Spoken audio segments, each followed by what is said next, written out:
Barka da zuwa tashar mai suna Safiyar Kannywood. Ku danna mana subscribe don samun labaran Kannywood da dumi-dumi cikin lokaci.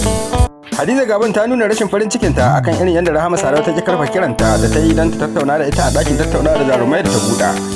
A labarunmu na yau za ku yi cewa Hadiza Gabon ta gayyaci Rahama Sadau don ta tattauna da ita a ɗakin tattaunawa da jarumai da ta buɗa. Sai dai Rahama Sadau ta ki karɓa gayyatar ga Hadiza Gabon kuma wannan shine karo na uku da Hadiza Gabon ta gayyaci Rahama Sadau din ta ki zuwa. Mun so mu ji bakin ta Rahama Sadau ko me yasa ya hana ta zuwa amma dai abin ya ci tura. Ita dai Hadiza Gabon ta nuna rashin jin daɗin ta da rashin amincewarta akan irin wannan matakin da Rahama Sadau ke ɗauka idan ta gayyace ta a ɗakin ta na tattaunawa da jarumai. Duk da yake ita kanta Hadiza Gabon ta gayyaci jarumai da dama waɗanda ba su samu zuwa ba, sai dai amma wasu da daman su sun samu zuwa. Cikin waɗanda sun ka samu zuwa akwai Ali Jita da kuma Aran Izango haɗi da na Buruska da kuma rarar waka. Dama dai Hadiza Gabon ta bude wannan ɗaki na tattaunawa da jarumai ne don ta tattauna da matsalolin jarumai na cikin masana'antar Kannywood, inda duk wani abu wanda ya shige ma masoya ko kuma masu biyar jaruman na masana'antar Kannywood duhu, Hadiza Gabon za ta gayyato jarumin dan ya zo ya walwale zare da abawa don masoyansa su gani su san yadda abin yake ba sai sun yi cakka ba. A halin yanzu dai Rahama Sadau ta nuna ma Hadiza Gabon cewa ita ba ta da wannan lokaci na zuwa tattaunawa da ita. Wasu kuma na hasashen cewa ta ki zuwa a tattauna da ita ne ba don komai ba sai don ba ta da amsa da za ta bayar, domin kuwa ta san Hadiza Gabon ta tanadi tambayoyi na musamman waɗanda za ta yi mata musamman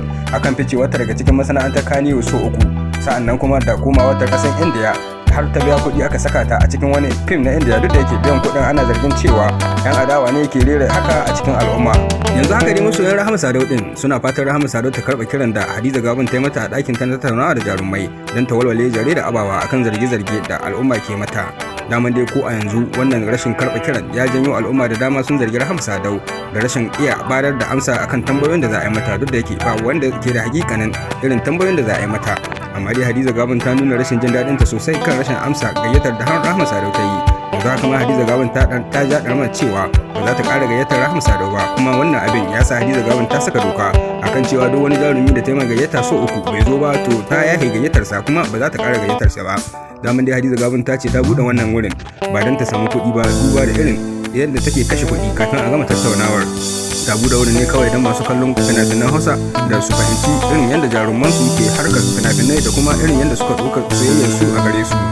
Wannan jawabin na Hadiza Gabon ko shi kanshi ya ci karo da kalubale a cikin social media, musamman a TikTok, domin kuwa wasu sun ce ƙarya ne ta yi shi ne don ta samu kuɗi masu yawa a kafar sada zumunta ta YouTube, ganin cewa idan ta ɗauki hira da ta yi da jarumai tana ɗaura ta ne akan YouTube, kuma sanin kowa ne YouTube suna biyan dukkanin masu saka bidiyon su a ciki, musamman ita da take da mabiya da yawa. Wani ya yi bayani akan cewa idan har ba tana yi ne ba don ta samu kuɗi ba, to dole ne Hadiza Gabon ta rinka saka a TikTok, domin kuwa a TikTok ne ba za a biya ba, amma tana ta ɗauki bidiyon ta saka a YouTube alama ta nuna cewa ta yi ne don ta samu kuɗi. Wani bangare kuma suna nuna cewa kuɗin da YouTube ke basuwa a Hadiza Gabon ta fi ƙarfin su, domin kuwa tana da sana'o'in da take yi waɗanda ke kama da kuɗi fiye da harkar YouTube. Idan dai yau ne ka fara zuwa wannan tashar tamu to karna mana subscribe sannan ka ci gaba da bibiyan mu don ci gaba da samun sahihan labarai cikin lokaci. Mun gode da lokacin kallo.